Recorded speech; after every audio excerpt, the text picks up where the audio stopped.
Well, it just went live. I didn't realize nothing popped up on the windows. I'm going to test it.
I can do that today. And if you want to send over whatever's fair to my Venmo, if you just take care of it here.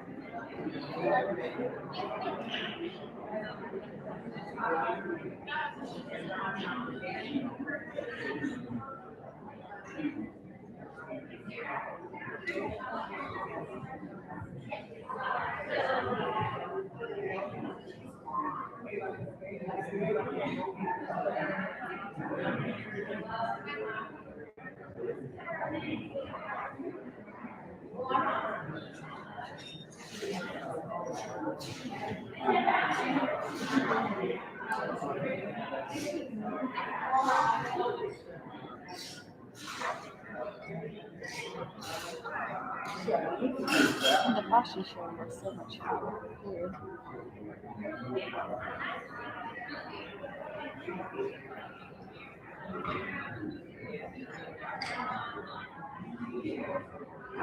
If I were to do it again, I would probably only change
Yep, got it.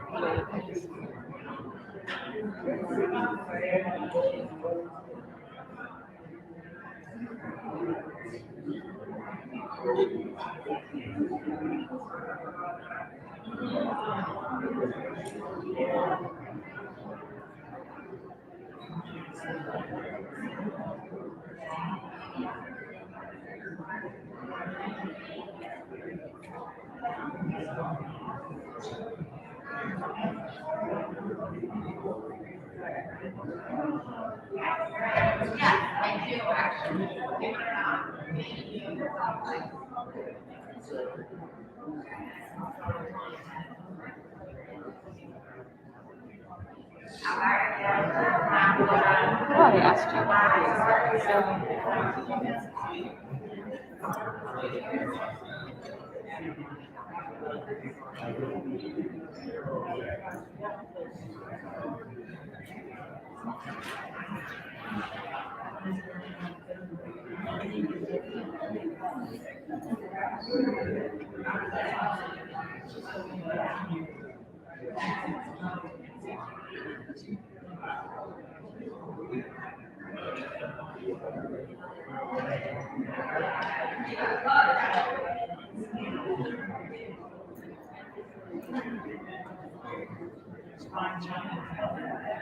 Hi, well, hello there. How are you? Great. How are you guys? That's not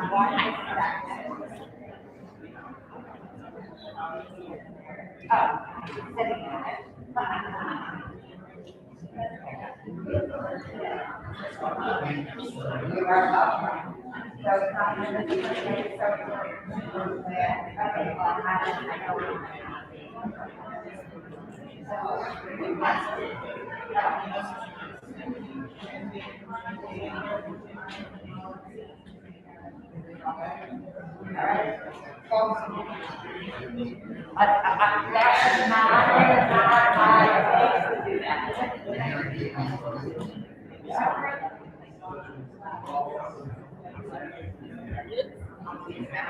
How are you? Good to see you. I mean, it's good. It's good. It's nice to. Yes, and it's nice to wear like this. Yeah.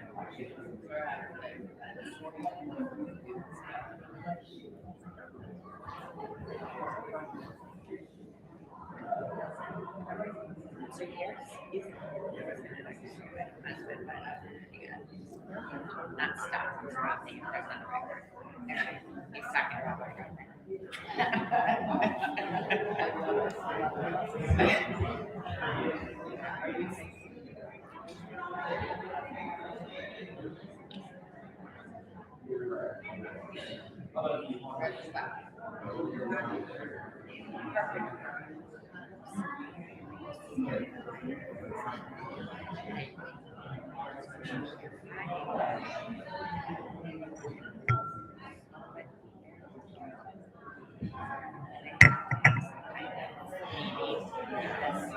I mean, I know all the staff and team that's I mean, I'm sure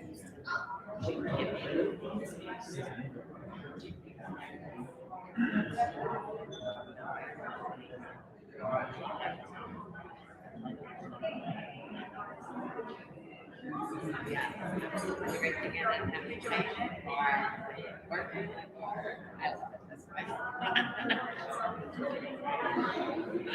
Hey George, how are you? Really good to see you. Good. How are you? What's going on? Sorry. No, Get up. that's okay. Sit. It's new. We were just talking. But it's nice. It's really done. But it's like I used to like 8 Oh yeah. Oh, 100% safe.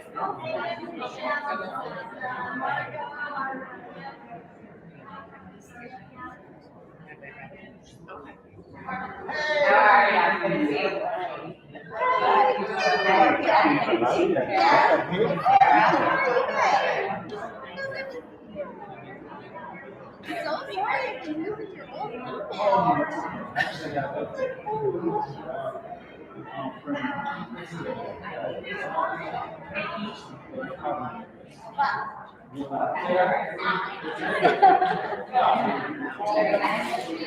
I didn't even know it existed.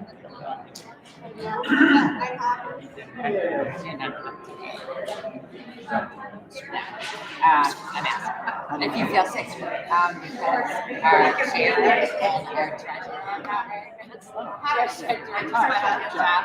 Nice to meet you. This is Sarah. Do you know Sarah? Sarah talked about that. Sarah's down. This is Sarah. Sarah's in charge. Yeah. Well, technically, George is in charge. Sarah is in charge of all of us. But, yeah. He's a boy, too. No, Jeff, nice to meet you.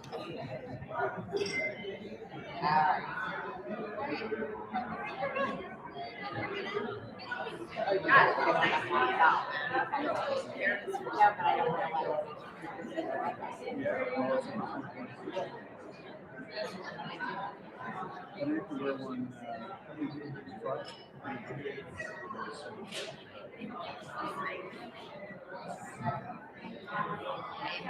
So there's a whole like business warm-ups and sit-down thing. You better find it. Right. Oh, man. Yeah. So, like, I don't know if I told you, like, oh, sorry, I'm looking weird. I'm sitting at literally, I think the like 90% going on Friday. We have a full like Wrap my neck. But, like, I don't know. It's just something.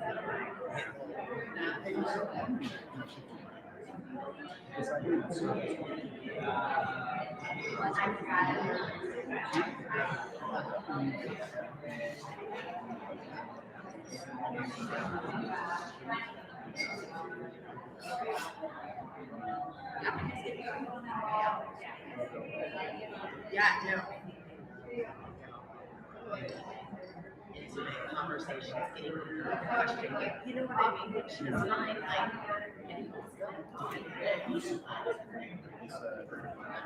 no, we don't. right. Yeah. We want to hang out.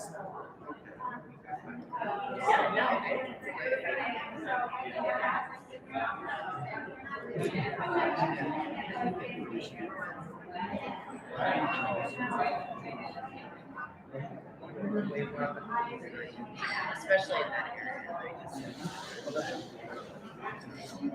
Yeah, that's true. Okay.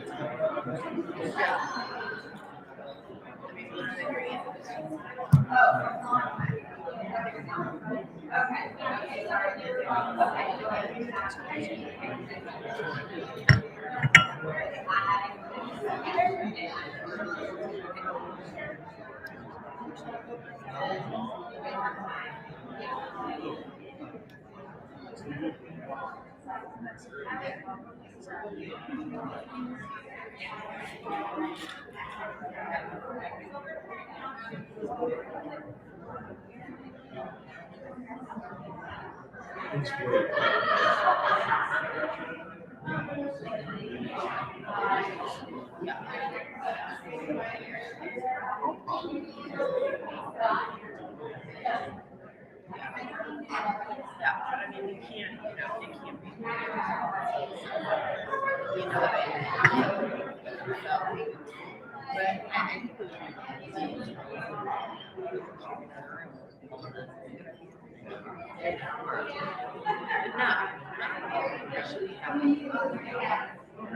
Well, don't be.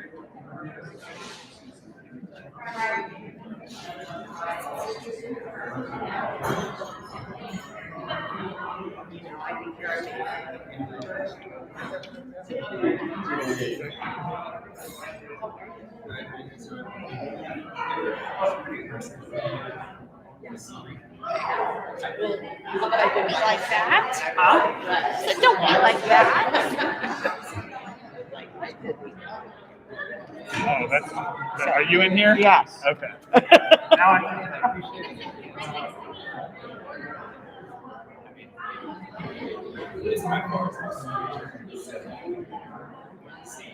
Yeah. Right.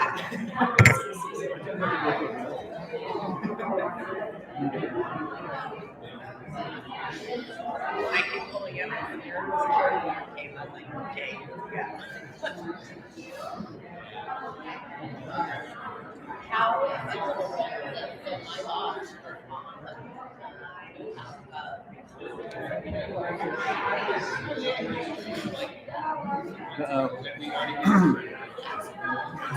You're tempted to go off script. Are you? Good.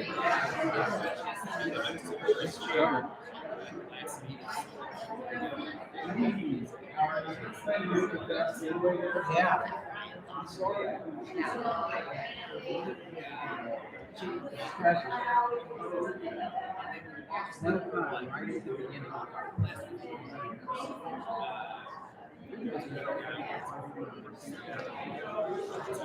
Yeah, and it's on the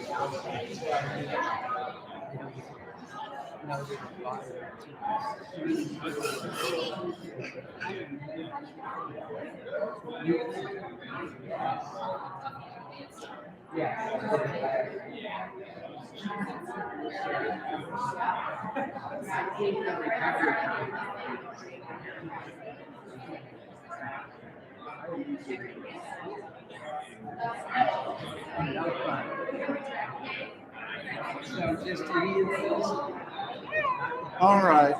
Where would you like me? March.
If he's gonna ring the bell, yep, exactly.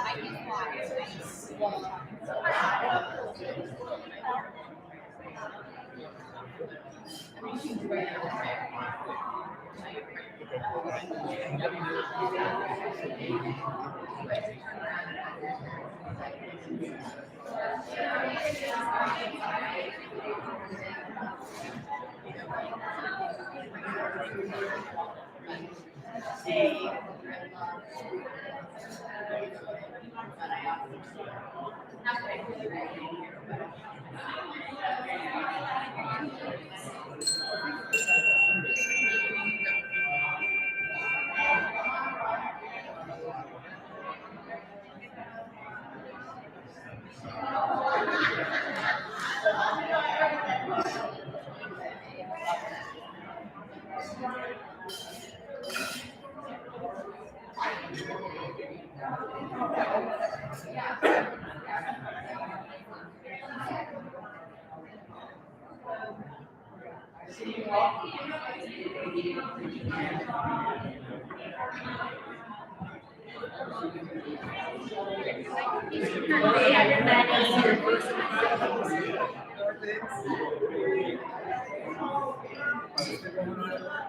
everyone can have a seat, we can get rolling so we can stay on the schedule and get back to what you're doing today. I'm sure. Nice to meet you.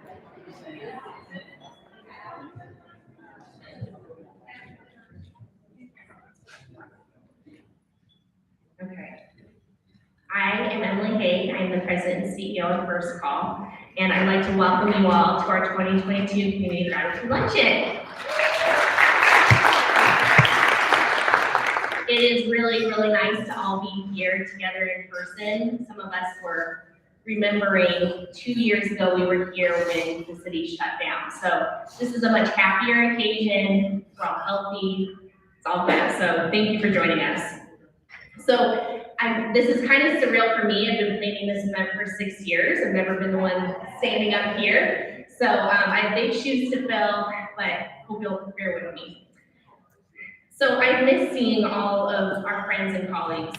The world has changed so much, but little has changed about First Call and the critical work that we do in the Kansas City community. And today is about celebrating those working tirelessly to improve the lives of individuals, families, and communities impacted by substance use disorder.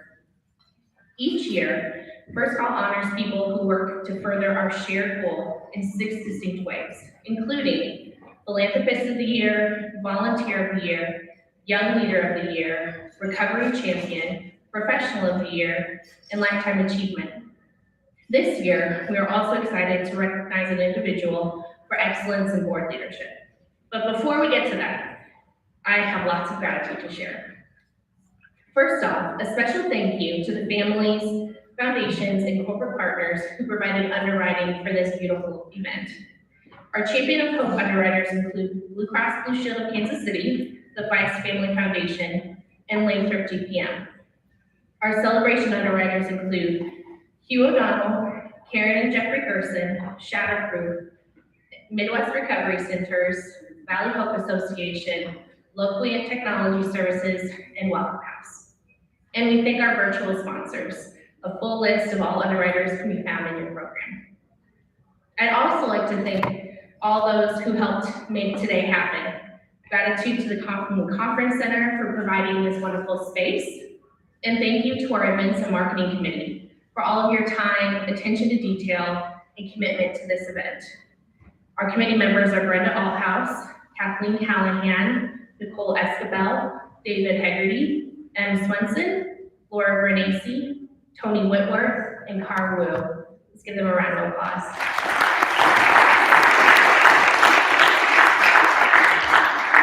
We also have several First Call staff members that volunteer their time on that committee. Sarah Lynn Ferguson, Nikki Thorne, Melissa Gard, Bethany Depew, and Margot Guignon. Thank you all.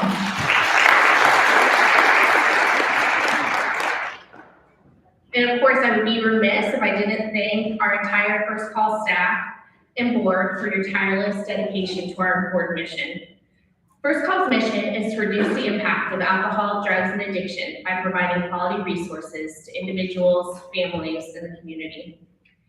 It's why so many of us donate, work, and volunteer in this space. It's a common denominator. As the child of 2 people in long-term recovery from drugs and alcohol, it's certainly why I'm here. Let's spend a moment acknowledging the gift of recovery. At First Call, we know that for every 1 person dealing with substance use disorder, at least 10 others are impacted. At this time, I'd like to invite anybody here who's in recovery, as well as anyone who loves someone in recovery or is impacted by someone else's addiction, please stand.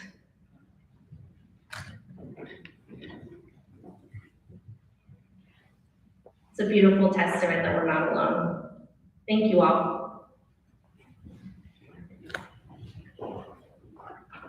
So the last thing I know any of us want to talk about is COVID. It changed our work in so many ways, but in many instances for the better. But I'll tell you what, our team is absolutely thrilled to be working face-to-face, building human connections with real people again. Despite quarantines and service disruptions, First Call has grown many of our core services over the last year. Demand for standalone substance use evaluations has been rising, and we added a new position to focus on this need. Almost all assessments are still being completed virtually because that's our client's preference. Providing that virtual option is making the service more accessible, and for that, I am grateful. Prevention team members have been busier than ever. In 2021, the team completed 59 evidence-based prevention groups in 24 different schools. Schools understand that their students return to school buildings with more complex needs, and that school responses need to be trauma-informed and wholehearted. We are thrilled to be part of the solution for our young people. And after 2 full years, we hosted our first in-person How to Cope group last month. How to Cope is a 3-week psychoeducational program for adults impacted by a level of substance use disorder. Virtual options for this group have kept it growing and enabled participants from over 6 different states to participate. And I could go on. I look at how First Call has been innovative and creative to meet growing client needs, and I know so many of our partners, so many of you in this room have done the same. We approach our work with urgency and compassion, and we are strengthened by partners of all kinds. And it's this work that we're here today to celebrate. So this time, I'd like to introduce Rabbi Jonathan Rudnick. He's going to provide our invocation today. Rabbi Rudnick was born and raised in Kansas City. After living and working in Israel for over 20 years, he returned to Kansas City to serve the Jewish community as community chaplain, a position that he's held since 2006. Rabbi Rudnick is a champion in his own right in our community. He has been integral in expanding educational programming about substance use disorder for the Jewish community. And for this work, he was nominated for the Professional of the Year Award. Please, thank you, Rabbi, for your work, and thank you for being here with us today.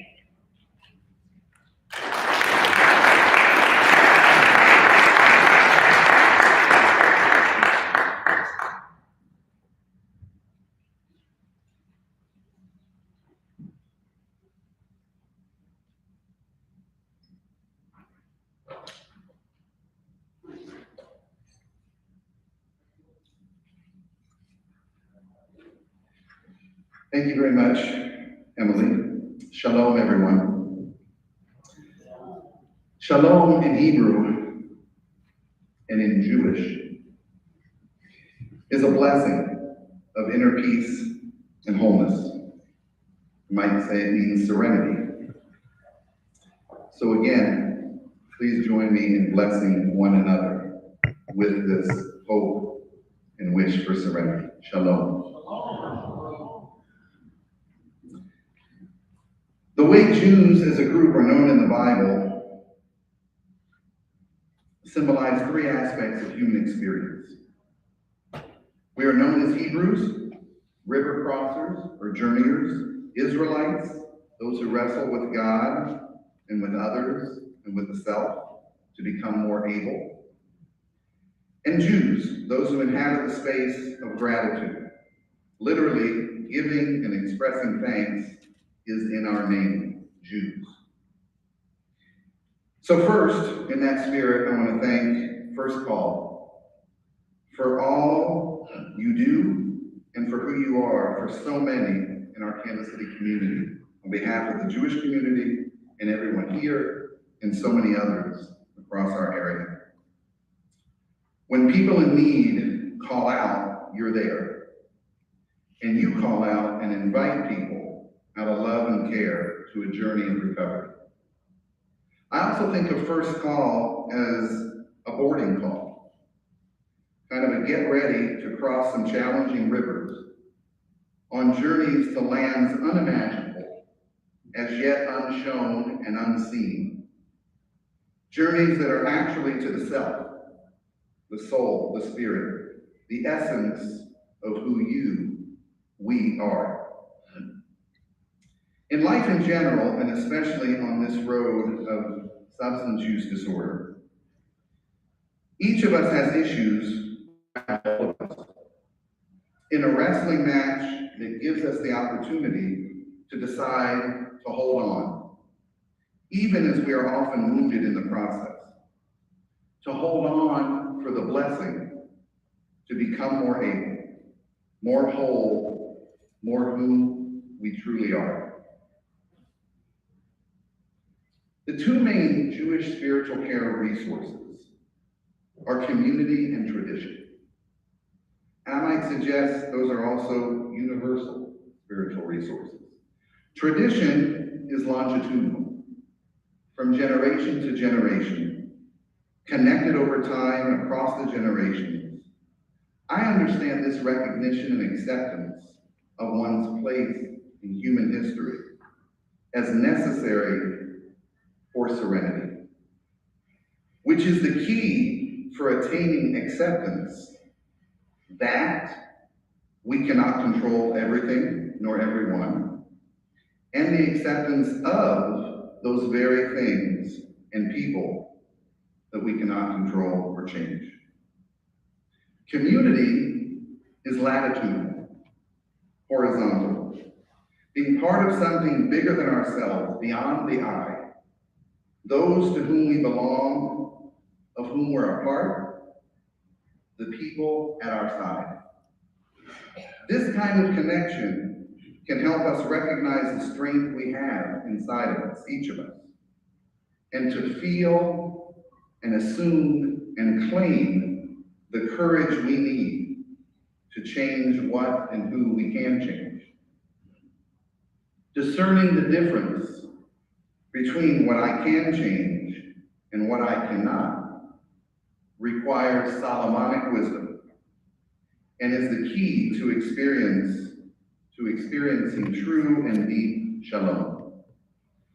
So as we gather together today as a we, made up of many individual I's, let us voice the serenity prayer as a communal invocation, helping one another to accept and to remember that we are not in control of all, helping one another to find the courage within to make a change and choose life, and helping one another to ever search for the wisdom we need to attain and maintain balance in our lives. Please join me if you're familiar with the Serenity Prayer. God, grant me the serenity to accept the things I cannot change, the courage to change the things I can, and wisdom to know the difference. Amen. Thank you for being here.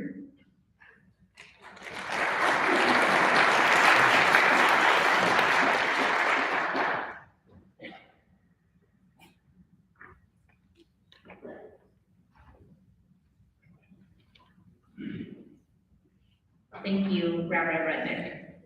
So if you have been to this event before, which there are many familiar faces here, things are going to be a little bit different just due to COVID protocols for the menu. So food is individually plated and will be picked up in the Brush Creek room, and we will give instructions, I think, right through that door. There is a vegan option for those with dietary restrictions, and my colleague Sarah Lynn Ferguson will release people based on your table number. Enjoy your meals, and we will return in celebration of our honorees in about 30 minutes.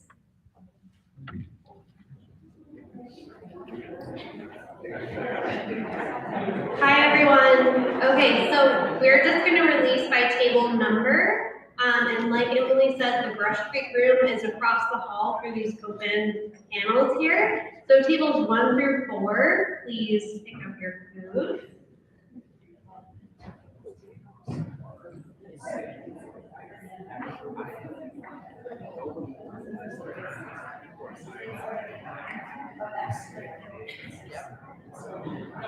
And we'll release the next group out. Like where you take care of preschool, anything, it's like, yeah. Yeah.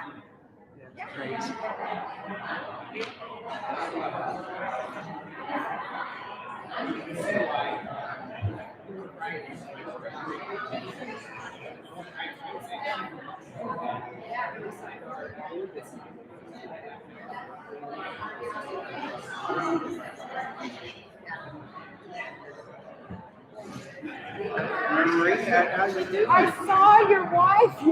That's what she said. Nice to see you. I have a stress break. The outside of my foot has been eating off. But it was never constant. Never bothered me right now. Just walking. And then we were out in Palm Springs for a wedding. went on a Friday night while hiking the desert. Is it really? Okay. Yeah, I was at the place in Desert Island. Oh, I had no idea. So if I go up, I want you on my team. Oh, no. I mean, I never played. So 4 weeks, Wow. right at the beginning of Viking season. Wow. I thought I might have gotten you in trouble yesterday. I was like, are you ready to be at the luncheon? What luncheon? Yeah, yeah, no trouble. Okay. Need to honor it. What a nice day. Yeah. And they're going to feed us coffee. 4 weeks. You did in Hot Springs. I cannot find We used to do the hike at Rancho Mirage. Right. And not.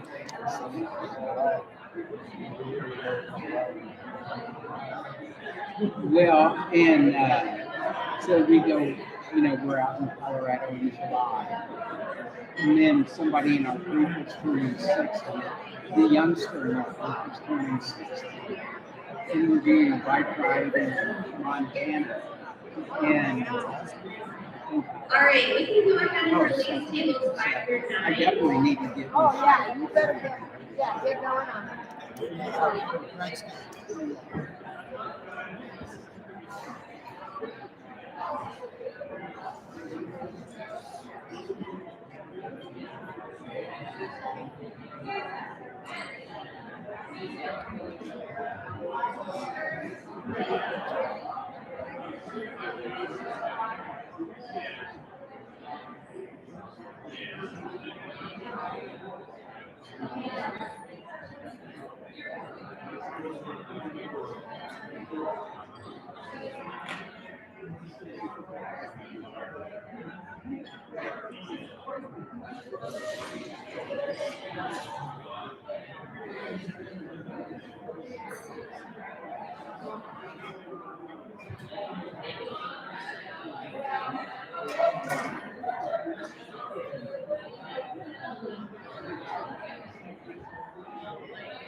But if I could get these guys to have a sure.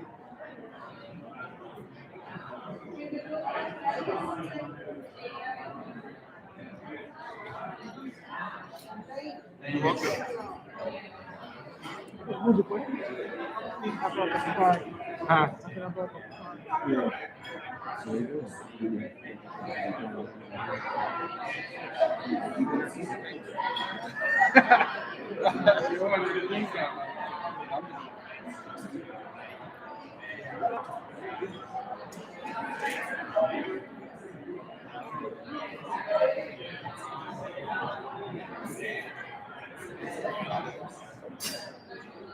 All right, table 10 through 13.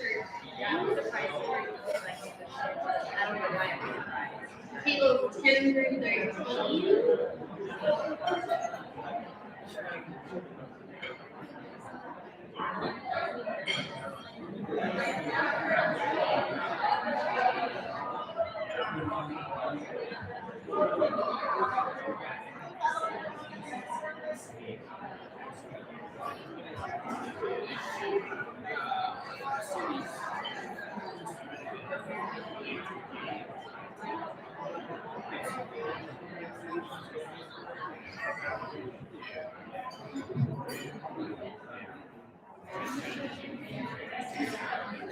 Is any city really doing it? Is there not?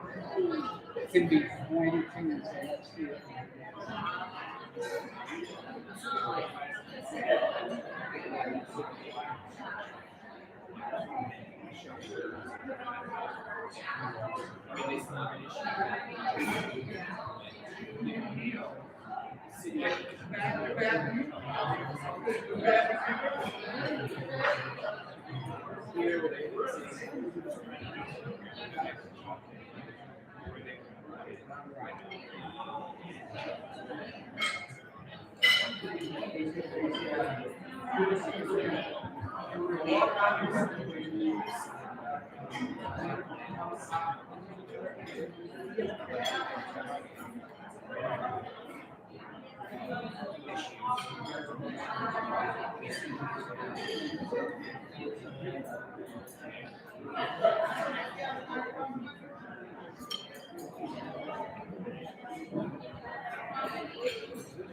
right, table 14 through 17.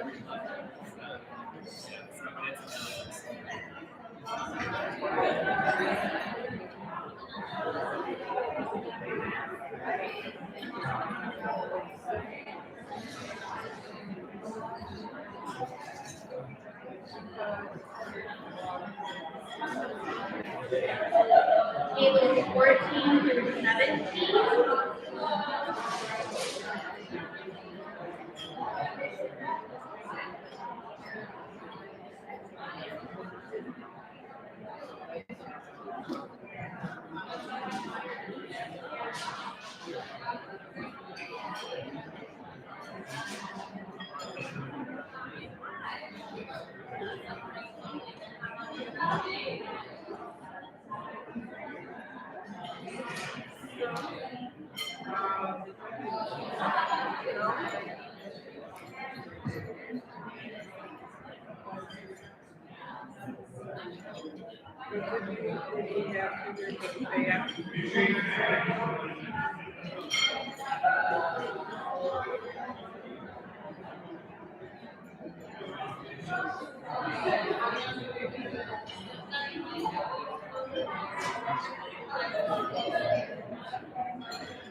All right, and the remaining tables can go, and we will resume the program at about 12:15.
Thank you.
Appreciate you. Thank you.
My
brother has volunteered to Small world. I think I thought he said I.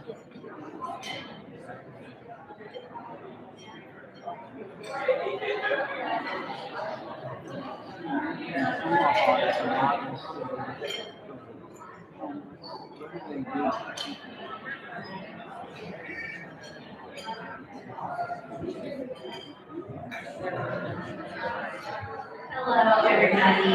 Sorry to interrupt your meals. We're gonna keep on moving. We tried to get everyone out by 1 o'clock or 1:10, so we're gonna start with the main event here. And please feel free to continue eating. So we've come to the part of the program where we acknowledge and honor achievement in the fields of prevention and recovery. Each year, we recognize a philanthropist of the year for support that has had a significant impact on first call operations. I'm delighted to say that our philanthropist of the year for 2022 is the Cross Foundation. The Cross Foundation has been a private foundation for more than 50 years. The foundation makes grants to human services nonprofits, arts organizations, and educational institutions. The foundation has provided numerous grants for First Call, for our capital campaign, and for ongoing operational support. Please help me welcome Michael Cross from the Cross Foundation. And Rob, too, also.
We're accepting this on behalf of the Cross Foundation. I'm Michael Cross, my father Robert Cross. The other directors are David Oliver, Esquire, Dr. Karen Mock, Ethan Mock, who's a CPA, Caroline Cross, and as Emily was saying, we've been a private foundation here at Missouri Corporation for over 50 years, since it's still Women's History Month. It started by a little short. Mrs. Cross, we went to church every day. She used to live over here on our homes and 45th. We're trying to continue on her tradition of making grants in Kansas City. There was one generation that started making a lot of grants in New York City and actually built the largest enclosed swimming pool at York Avenue and Mining on the Upper East Side. So we're glad to be back here in Kansas City and made quite a bit of grants to First Call, and as one of our past directors said, because they do good work and the management does a good job. Thank you.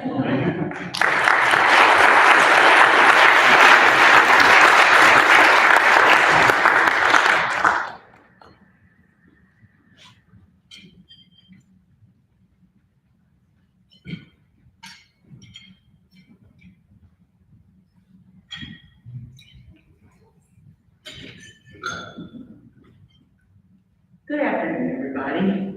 My name is Michelle Irwin, and I'm the Community Outreach Specialist for First Call, and I also oversee the volunteer program at First Call. And I get the privilege today to introduce to you First Call's Volunteer of the Year. Now, First Call's Volunteer of the Year is recognized as an individual whose generosity with resources and experience has had a significant impact on First Call's programs and operations. I get this year, First Call's Volunteer of the Year is Jackie Bowman.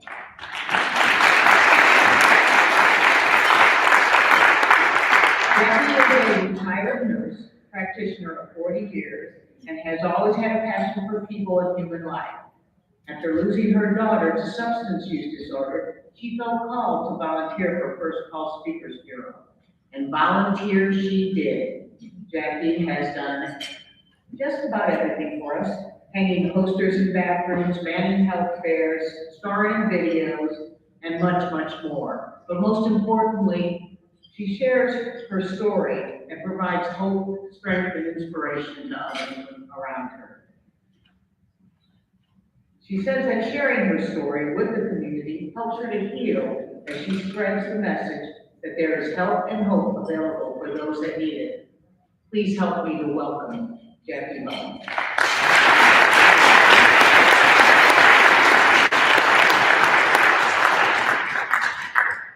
You know, when I got into this, I had no idea it was going to be fun. I had more fun than a barrel of monkeys running around with this little firewall and doing what we do. And Michelle's right. It's the most amazing thing when I say, I lost my daughter in 2011, and somebody looks back at you and says, God, I'm so glad you told me that. Now I can tell you my story. And it goes on from there. I'm not going anywhere. I'm going to continue doing what I do because I have had so very much fun.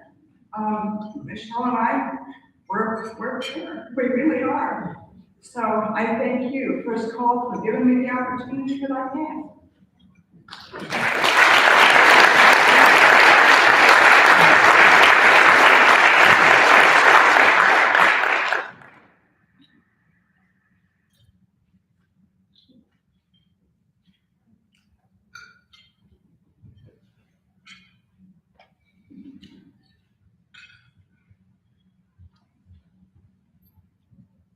First Call's Young Leader of the Year recognizes a young advocate or a group of advocates working to prevent substance use and reduce substance misuse in the community.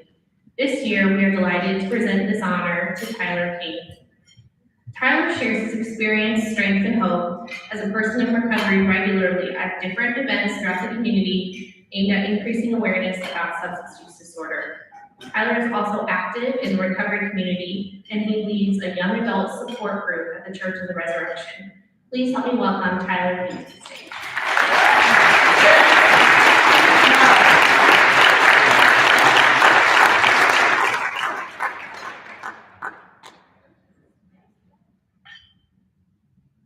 Hello, I'm Tyler. Thank you, First Call, for this. I didn't even know this award existed until they called me and said that I won it. And I was like, that's pretty cool. I was pretty happy about that. Nor did I prepare a speech. I'm just trying to not embarrass myself up here. But yeah, I've been in recovery for a little while. I got sober like when I was day before I turned 17. And yeah, I did not know what it expected. I thought that I was going to learn how to use manageably. Turns out you just can't do that very well, at least I can't.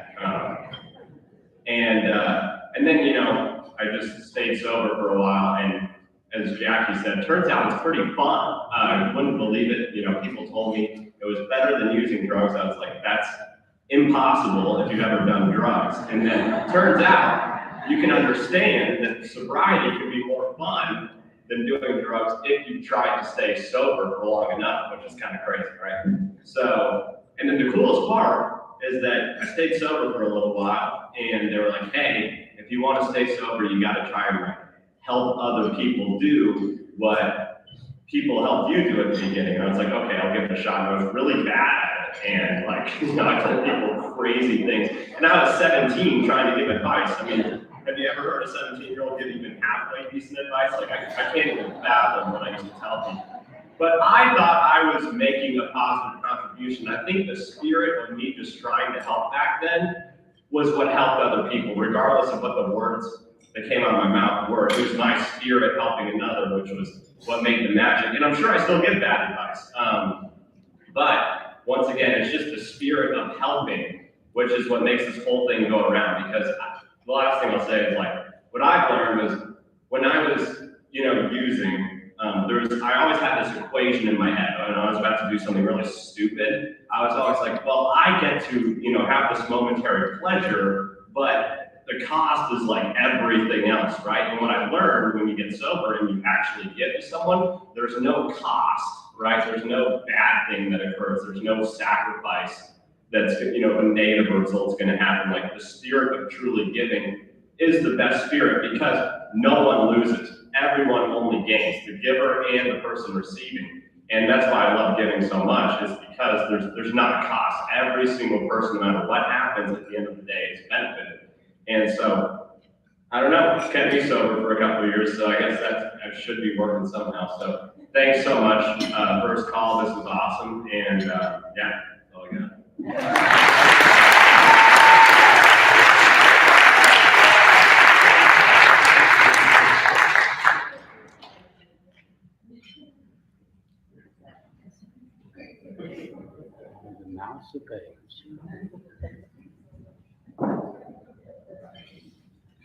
Thanks, Tyler. Please never go.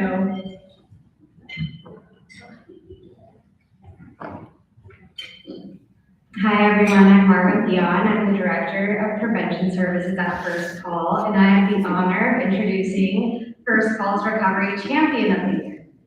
First Call's Recovery Champion of the Year recognizes a person who has reduced stigma and improved access to recovery through peer support, advocacy, or public policy changes.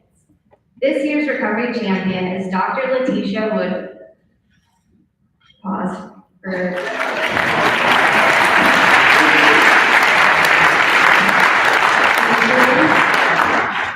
as she comes up, I'll keep talking about Dr. Woodley. Dr. Woodley came to Kansas City Public School District from Atlanta, where as principal, she implemented initiatives that are designed to overcome academic success barriers and saw graduation rates go from 19% to 75%.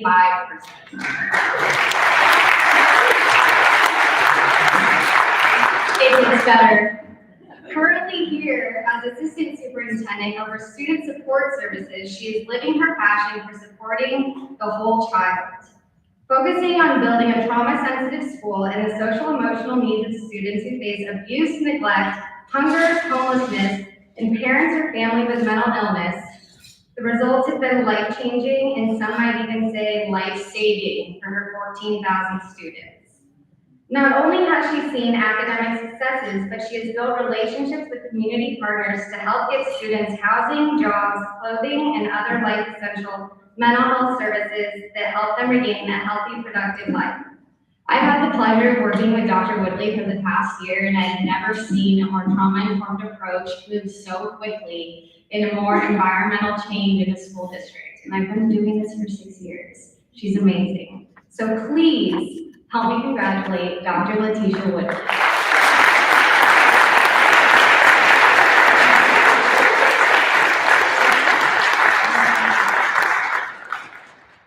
Wow, thank you so much.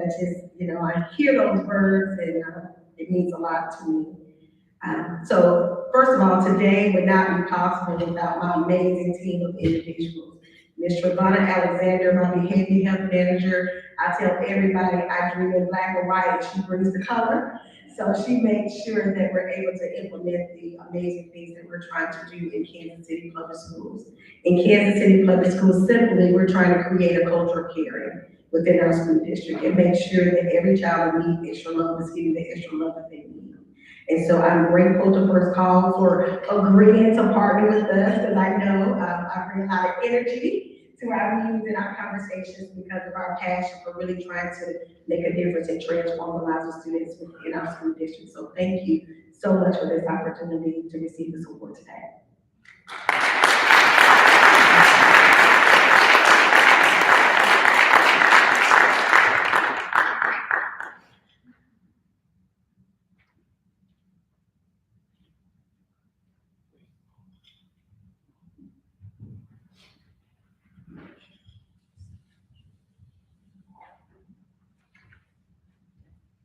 I'm back.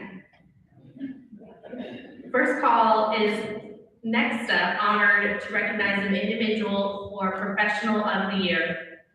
This person is committed to providing quality direct service in substance use disorder and prevention fields. And this year's recipient is Ms. Carolyn Whitney.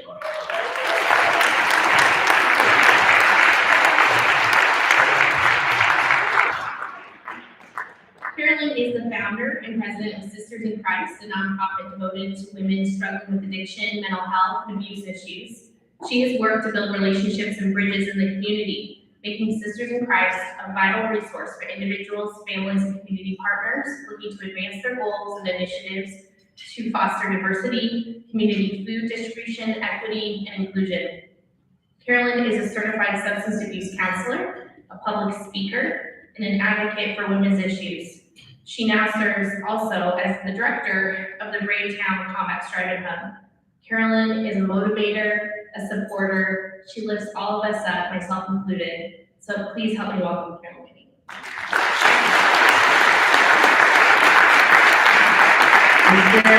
Just a second and let God do what God does. How about that? So I'm gonna start with this word called hot.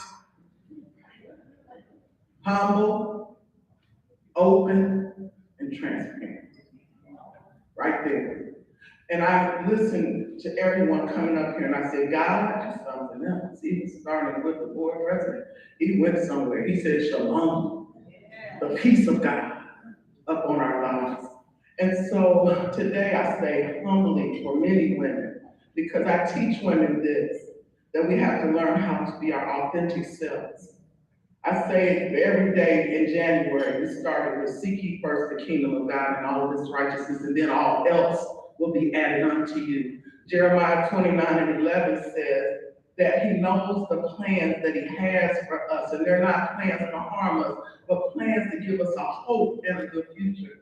And then he told us this year, we pray every day, you all, not because we're holy, but because we're women of God that are trusting God to lead and guide us in every life. I don't care who walks through our door, I don't care what we touch in our communities, I don't care what child we serve that's been suspended from school for the rest of his school life. We touch all of that. We make sure people eat in our community. And so I know today when the Lord tells me to trust him with my whole heart, and lean not to my own understanding, but acknowledging him in all of my ways, and he will direct my path. See, God will make your righteousness as the noonday. You don't have to go out and take pictures and be seen by cameras. He'll pull you up to the forefront when you're doing exactly what he asked you to do in this season.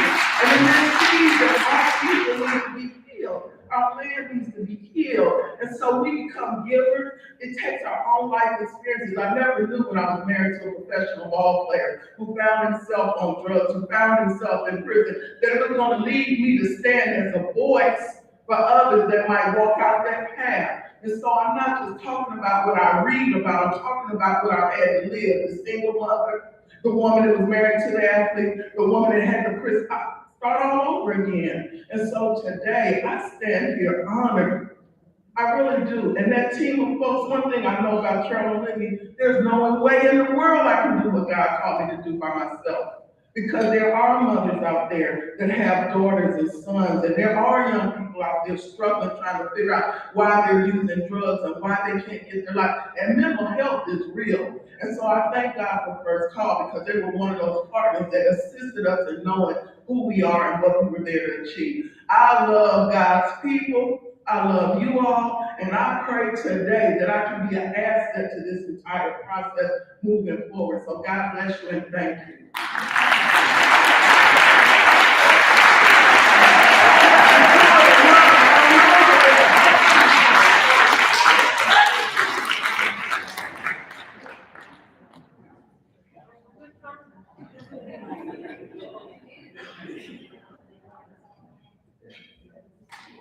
It should be a man up here to help us.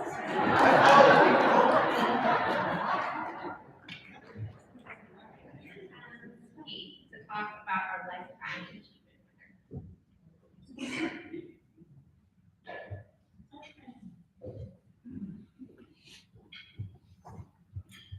Good afternoon.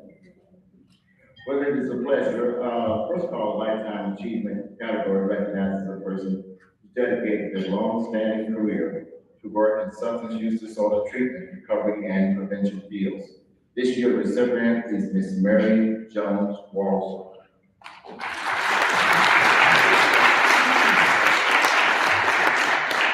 With over 33 years of work in the alcohol drug field, Mary Jones Walser has used her background as substance use counselor, criminal justice professional, and Medicaid assistant recovery specialist to get people in need into treatment and the road to recovery. Mary has sought out the most underdeserved people in the Kansas City metro area, working out in the field with homelessness, offenders, veterans to meet where they are, showing them that everyone is worthy of the life in recovery.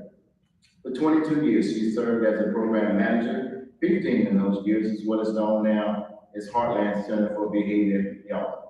She continues to work in Kansas City Municipal Court for 7 years as a probation specialty courts manager and then a specialty court grants manager. Through drug court and other specialty courts like veterans, mental health, truancy, domestic violence, and reentry courts, she has established partners and saw many participants graduate and successfully re-enter their communities because of her dedication. Though she has retired, you can still find Mary serving with those with substance use and mental health disorders at Hillcrest, Platte County, as well as community as assistant pastor of the First AME Church in Kansas City, Kansas. For this reason, as a person who has dedicated a long-standing career to work in the substance use disorder treatment, recovery, and prevention field, we honor Mary Jones Walser for the Lifetime Achievement Award. Could you do me a favor? She used to do this during commencement. Could you please stand on your feet and give Miss Mary Jones Walser a standing ovation?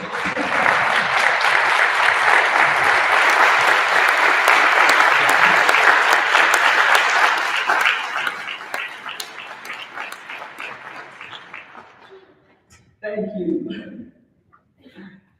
I am beyond grateful and beyond humble.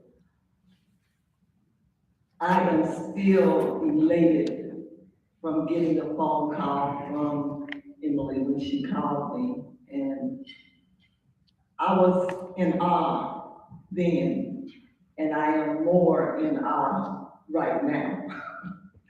So I'm trying to get my nerves going and get rid of some of this nervousness as I stand here. But I first want to thank First Call, because whether First Call knows it or not, you have been an integral part of my journey for the last 33 years.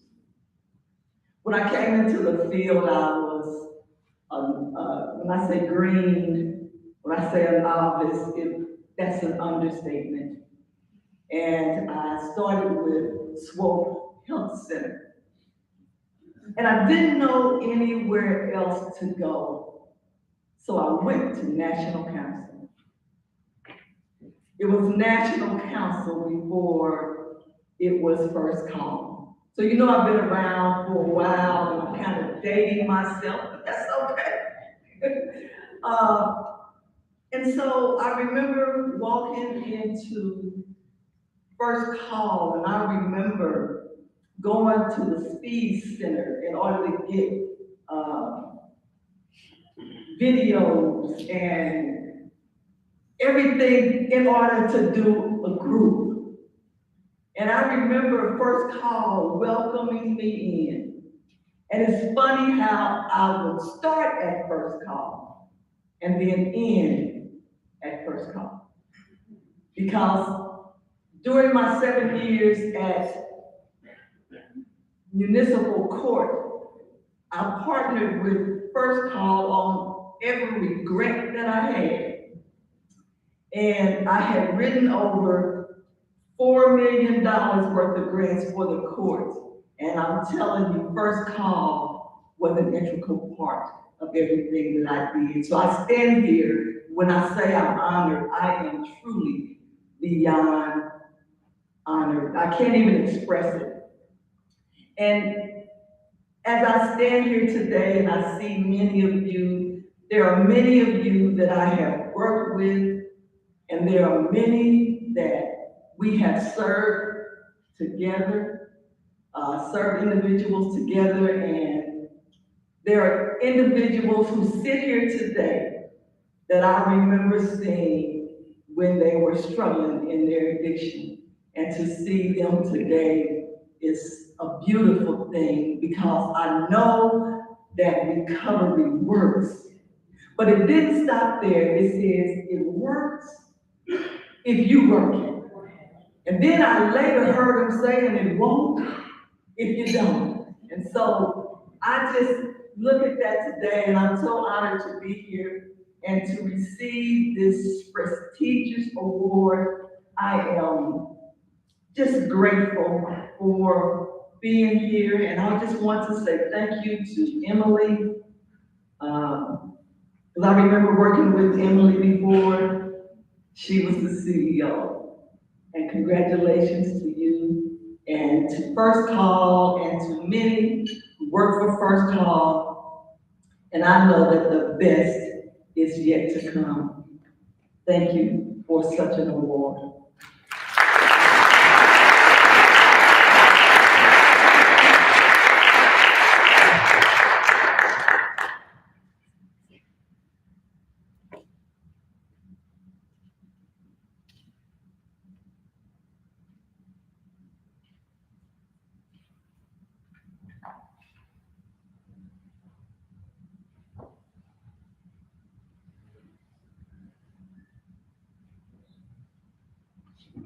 Okie doke. So, hey George. This is George Lopez, First Cause Board Chair. Say hey George. All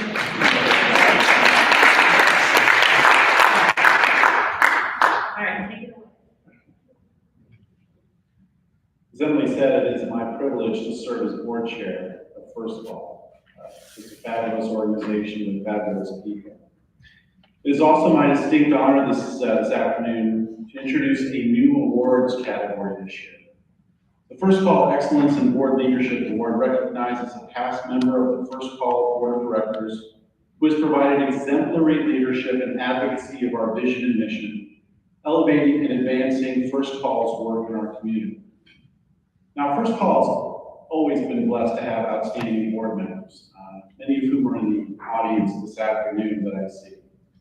But over the past several years, and actually the years before he served as board president, our inaugural award recipient, Dick Ryan, served as our board chair over a particularly challenging period of time and provided an unsurpassed level of leadership, support, and engagement, likes of which we hadn't seen. So much so that Dick has effectively established a gold standard for our organization. And in presenting this award to Dick, we want future board members, 10, 20, 30 years from now, to look back at the work that Dick Ryan and others like him have done and ask themselves the question, what exactly did they do and how can we continue their good work? So our inaugural recipient, Dick Ryan, is here with us today, along with members of his family, and I am so delighted to present this award to him. And you know, Dick, no one's done it better. With that, I'm going to turn it over to Emily for some thoughts. Thanks, George. So, like George alluded to, Dick has served on First Call's board for 12 years, and he has never wavered in his commitment to our work. And Dick's excellence isn't one specific thing. It's the sum of so many intentional moments. Joining innumerable First Call staff meetings, being the most steady attendee in almost every First Call committee meeting, lending legal expertise and advice, supporting our sister company, Community Care Link, and most importantly, always showing up during difficult times. Dick has taken time to get to know the First Call staff and our important work in a way that I can't understate. And of course, he did hire me, so I need to acknowledge I have a bias. Please help us welcome Dick to the stage.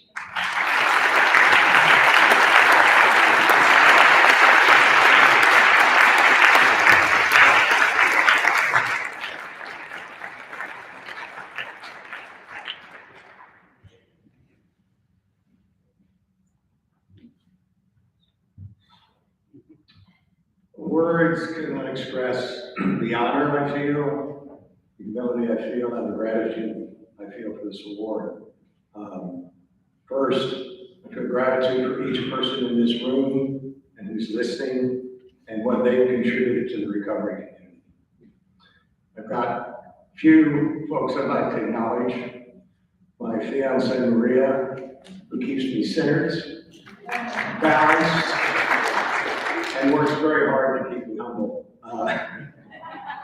My daughter Melissa and my son Brendan, who both attended How to Cope through First Call, and let me see firsthand the wonderful work that our staff does and the impact it can have on individuals who've been traumatized by this disease. The three of them, as well as Melissa's husband Jeremy, have always been supportive at events, always attended everything they've done with First Call, and I really appreciate that. Finally, at the table is Keenan Barker, who is my legal assistant And she keeps my work train running while I'm off doing other things, and does it gently most of the time, although occasionally it needs to, when she needs to up the volume, she does. She also makes sure that if I do let things fall through the crack, she's there with a safety net. It's wonderfully appreciated. But this award, I really feel does not belong to me. It belongs to every board member I've served with. We've been so blessed with wonderful boards over the years. I have to acknowledge Bill O'Donnell, who got me involved in the organization, sort of tricked me into it to begin with, and then was chairman when he brought me on the executive committee.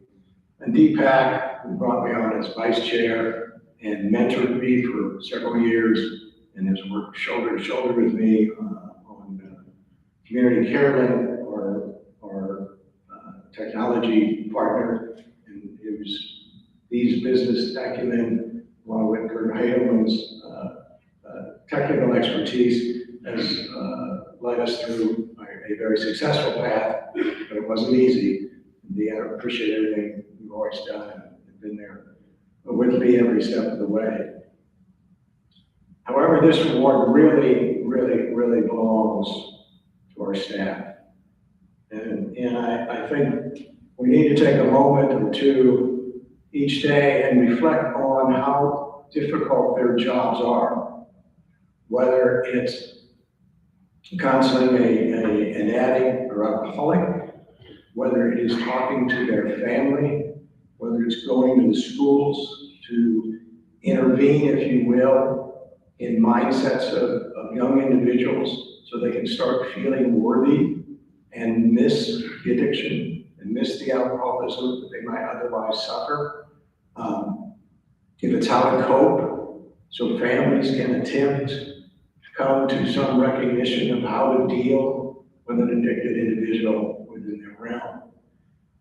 I think it's one of the most difficult jobs in all of society. The solution is right there, but they have to get the person who is addicted to take the step. And it's not always successful. And I think living with that, while there are a lot of successes, we talk about the drug court graduations, those are wonderful, but for each of those, there are many, many, many failures that our staff has to live with.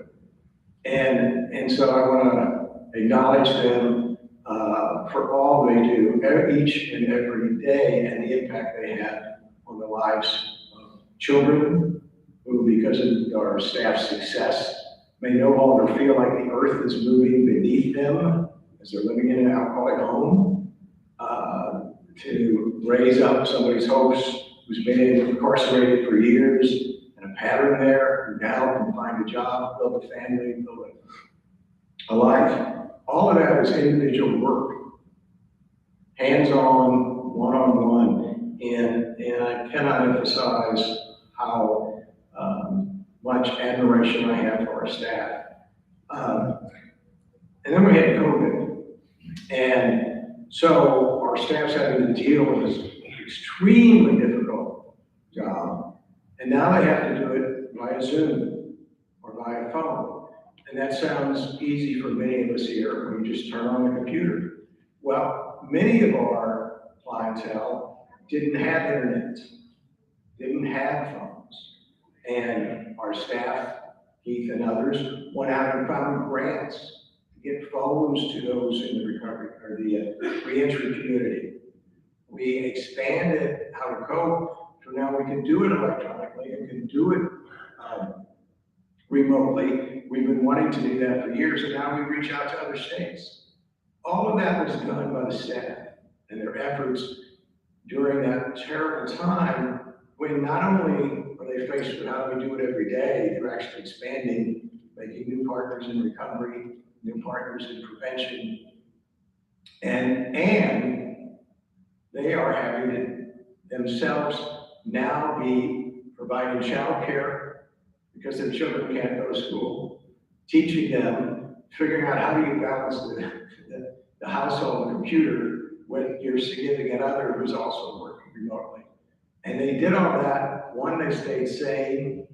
Two, they continued to provide wonderful services. And three, they expanded it, including finding more grants and making us more financially stable than ever before.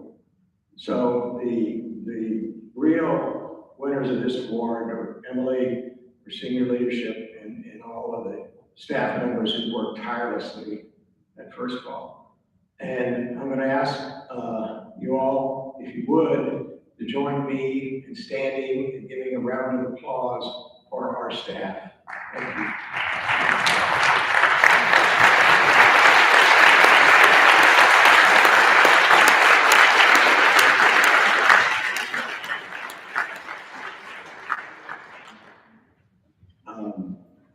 All I can say is once again, thank you, each person in this room. Thank you to each board member I've ever served with. And Emily and staff, thank you very much.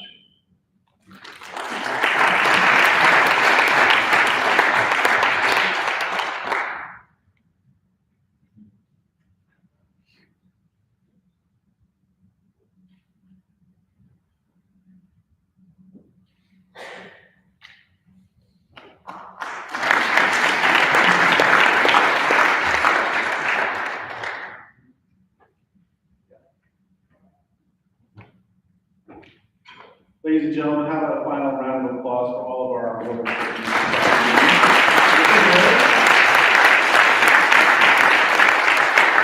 Also, a round of applause for those in the community of recovery. We can't underestimate your importance and your praise.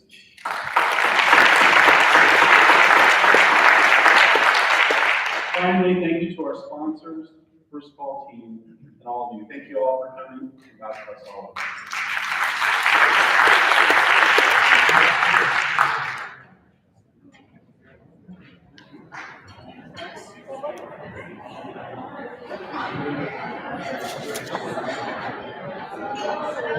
Thank you.